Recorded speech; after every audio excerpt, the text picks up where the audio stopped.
Puis un groupe d'experts conclut que les radiofréquences émises par les téléphones cellulaires, les réseaux Wi-Fi et les compteurs intelligents, entre autres, n'ont pas à proprement parler des effets sur la santé. Bref, Santé Canada conclut qu'il n'y a aucune raison pour changer sa réglementation. Normand Grondin explique.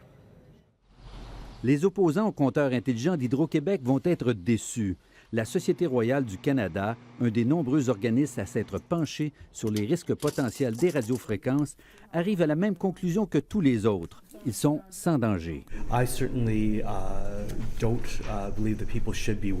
Mandatés par Santé Canada, les experts de la Société royale ont fait une revue exhaustive des nouvelles études sur la nocivité des radiofréquences émises par les cellulaires, les antennes de radio et de télédiffusion, le réseau sans fil et les compteurs intelligents, notamment.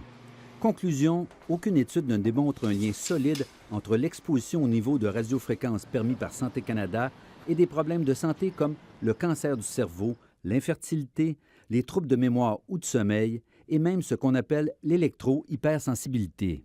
Selon ce spécialiste des radiofréquences du cellulaire, la Société royale du Canada a réalisé un travail solide, mais également nécessaire. C'est certainement utile d'informer le public périodiquement sur l'état des choses, sur une question qui est aussi personnelle et que à la fois le cancer et les téléphones cellulaires, c'est quelque chose qui touche tout le monde maintenant. Pour sa part, le physicien Richard Leonelli rappelle que les conclusions de la Société royale sur les compteurs intelligents recoupent celles de la vaste majorité des experts internationaux. À 1 mètre de distance d'un compteur intelligent, la densité de puissance auquel quelqu'un est exposé est environ 100 000 fois plus petite que celle à laquelle nous expose un téléphone quand on parle au téléphone et qu'on l'a contre la tête. Bon, en ce qui me concerne, ça règle le problème des compteurs d'Hydro-Québec.